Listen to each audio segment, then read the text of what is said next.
रतलाम नागदा तीसरी एवं चौथी रेल लाइन परियोजना के अंतर्गत प्रस्तावित उमरनी बनबनी रेलवे बाईपास को लेकर क्षेत्रीय सांसद विधायक से पूर्व विधायक दिलीप सिंह गुर्जर ने स्थिति स्पष्ट करने की मांग करते हुए कहा कि 29 मई 2025 को रेल मंत्री अश्विनी वैष्णव की अध्यक्षता में नई दिल्ली स्थित रेल भवन में आयोजित उच्च स्तरीय बैठक में रतलाम नागदा 41.4 किलोमीटर तीसरी एवं चौथी रेल लाइन परियोजना के लिए 1018 करोड़ रुपए की स्वीकृति प्रदान की गई थी। पूर्व विधायक गुर्जर ने बताया कि इस बैठक में उज्जैन सांसद अनिल फिरोजिया प्रत्यक्ष रूप से उपस्थित थे, जबकि नागदा खाचर विधायक डॉक्टर तेज बहादुर सिंह चौहान, रतलाम ग्रामीण विधायक मथुरालाल डामर, मंत्री चैतन्य कश्यप तथा मुख्यमंत्री doctor Mohan Yadav video conferencing के माध्यम से जुड़े थे। उन्होंने कहा कि रेल मंत्रालय द्वारा जारी आधिकारिक प्रेस विज्ञप्ति में बैठक का जो परियोजना मानचित्र प्रकाशित किया गया है उसमें रतलाम नागदा तीसरी एवं चौथी रेल लाइन का रूट तो दर्शाया गया है, लेकिन नागदा के उमरनी से बनबनी तक प्रस्तावित रेलवे बाईपास का कहीं भी उल्लेख या संकेत दिखाई नहीं देता। पूर्व विधायक गुर्जर ने कहा कि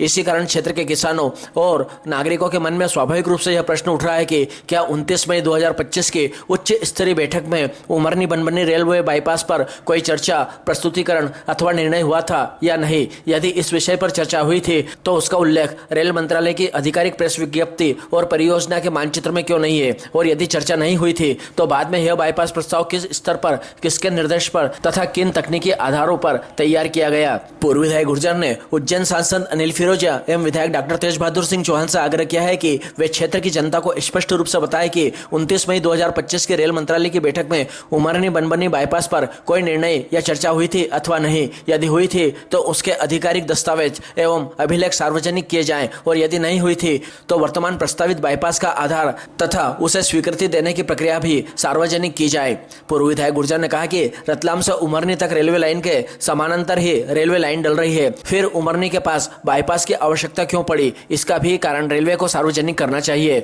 उमरनी से नागदा रेलवे स्टेशन तक तीसरी व चौथी रेलवे लाइन डालने हेतु पर्याप्त भूमि उपलब्ध है। रेलवे विभाग द्वारा उमरनी से नागदा रेलवे स्टेशन तक नई लाइन डालने में बहुत ज्यादा निर्माण लागत आने के कारण और उमरनी से बनबनी तक रेलवे बाईपास का प्रस्ताव तैयार किया गया है, या फिर कचनारिया में प्रस्तावित बड़े उद्योग घराने के कारखाने हेतु यह बाईपास लाइन डाली जा रही है। पूर्व विधायक गुर्जर ने कहा कि यह विषय केवल रेलवे परियोजना तक सीमित नहीं है, बल्कि किसानों की भूमि, नागदा शहर के भविष्य के विकास और मास्टर प्लान 2035 से भी जुड़ा हुआ है। इसलिए जनहित में रेल मंत्रालय, रेलवे प्रशासन एवं संबंधित जनप्रतिनिधियों को परियोजना के मूल स्वीकृति नक्शे, संशोधित प्रस्ताव तथा बाईपास से संबंधित सभी दस्तावेज सार्वजनिक कर स्थिति स्पष्ट करनी चाहिए।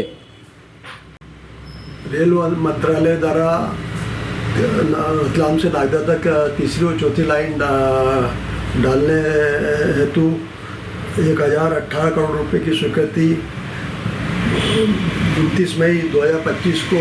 दी गई थी, जिसमें हमारे दिल्ली में हुई मीटिंग में रेल मंत्री वैष्णव के साथ साथ हमारे क्षेत्र के सांसद अनिल फिरोजिया सहित हमारे वीडियो कॉन्फ्रेंस में मुख्यमंत्री जी मोहन यादव जी, हमारे क्षेत्र के विधायक तेज बहादुर जी चौहान और अन्य क्षेत्र के जनप्रतिनिधि उपस्थित है।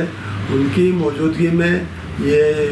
योजना स्वीकृत हुई। उस योजना में कहीं बनबनी से उमरनी के बाईपास का कोई उल्लेख नहीं था। मीटिंग में ये सभी हमारे सांसद जी और विधायक जी मौजूद थे। मैं उनसे पूछना चाहता हूँ और इस बात को स्पष्ट करें कि उस योजना में ये उसकी अनुमति दी गई थी कि नहीं। यदि उनकी सहमति से हुआ तो निश्चित से जनता को अवगत कराए। यदि सहमति नहीं हुई तो फिर ये किस कारण से प्रस्ताव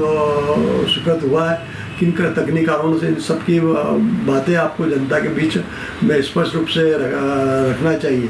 जहाँ तक रतलाम से उमरनी तक रेलवे लाइन के सारे रेलें आती हैं और उमरनी से नागदा स्टेशन तक पर्याप्त मात्रा में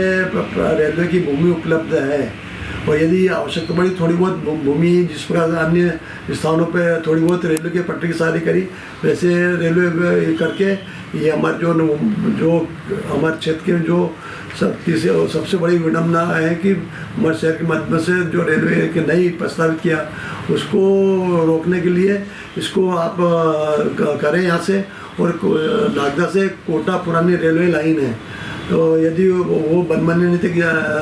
जाती है तो उस पर करेंगे तो हमारे क्षेत्र में भूमि जो हमारे किसानों की, हमारे व्यापारियों की और अन्य लोगों की जो भूमि है और हमारा जो मास्टर प्लान है और हमारे साथ जो 3 हिस्से में रेलवे के द्वारा बट रहा है वो नहीं हो पाएगा। तो मेरा रेल मंत्री जी को भी हम पत्र लिख रहे हैं और सांसद जी को भी लिखेंगे कि इसको तत्काल रोका जाए और जो पुरानी रेलवे लाइन है उसके आधार पर ही इसको आगे बढ़ाया जाए।